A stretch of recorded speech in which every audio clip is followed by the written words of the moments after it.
Durham County Schools' ongoing pay dispute continues to draw attention from our state's top elected officials. That includes Governor Cooper.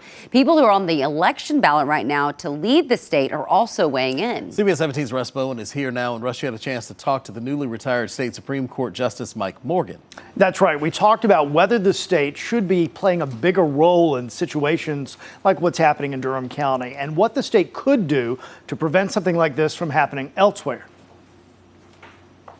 At the forefront of your agenda on the campaign trail has also been education. That's probably at the very top. It is. I would venture to guess you've been paying a lot of attention to what's happening with Durham Public Schools. They've had to cancel classes because of pay disputes. First, I'd like to get your take on what's happening there. Well, obviously, there's been a missing of the minds in terms of the interpretation. And what I understand, those that are at odds with the leaders feel as though they're not getting the proper credit for their longevity. And by virtue of not having that longevity being recognized as they feel it should properly be, there's an impasse. We've got to do better in terms of making sure that folks communicate with one another. Certainly, as governor, I'm going to make sure I do that on the state level with the branches of government, executive branch, judicial branch, legislative branch, but also to the extent that we're talking about education as it affects the local education boards. And as that seeps down into those that work every day, the school administrators, the bus drivers, the cafeteria workers, we've got to make sure everybody gets on one page, because ultimately who is suffering is our precious children not being in class, not being able to get that education that they need to be able to be all that they can be, to be able to compete for these jobs, not just in our own state, but also other states and abroad even. So we've got to make sure that we're all communicating with one another, that we understand what we're talking about, understand and appreciate the issues, and then move forward together. There's more that unites us than divides us. I'm sure those in Durham feel as though ultimately they want to get back to work. They want to get everybody going for our children, and that's what it's all about. Funding for this is a big part of the problem right now in terms of these raises. Should there be an accountability standard set by the state of North Carolina when it comes to these local school boards? The state can have a role.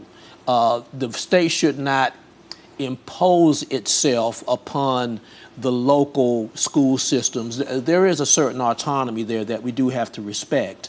But to the extent that we can homogenize what needs to happen throughout the state, I certainly talk about homogenization in terms of making sure that all students have the kind of funding necessary to get that sound, basic, quality, free education that the North Carolina Constitution guarantees.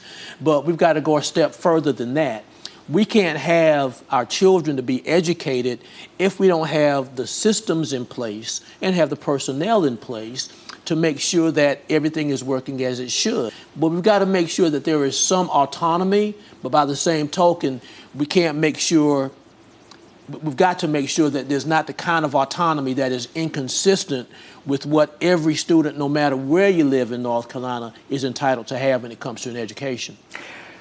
Is it time to have a bigger conversation about too big to fail when it comes to schools? I mean, we had this conversation about banks years ago, right? Yeah. And we've set these measures in place so that that wouldn't happen again. We wouldn't suffer through what we did the last time so many banks failed. I guess my question is it time to take a closer look at separating some school districts? Like, for instance, Buncombe County is its own school district. And then on top of that, you've got Asheville City Schools, which is separate as well. And they function separately and don't seem to tend to run into these kinds of issues. Is that something some of these bigger counties like Wake and Durham, and I don't know, we can go on down the list, should at least think about? Yeah, I remember when I ran in 2016, there's a county in the Northeast that has 3 different school systems in a relatively small county. It's hard to dictate what needs to happen monolithically in terms of everywhere.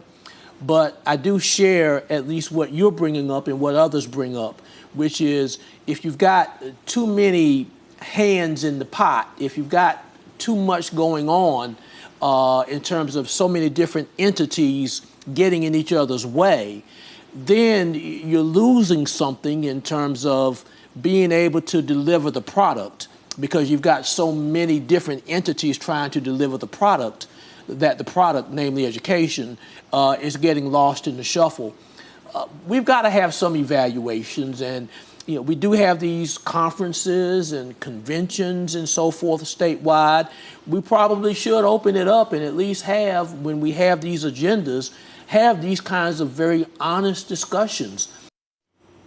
And coming up at 6, Justice Morgan talks about his proposal to connect Raleigh and Charlotte with a faster highway. You can find my other candidate interviews at CBS17.com. Just click the Local Matters tab. Guys. All right. Russ, thank you so much.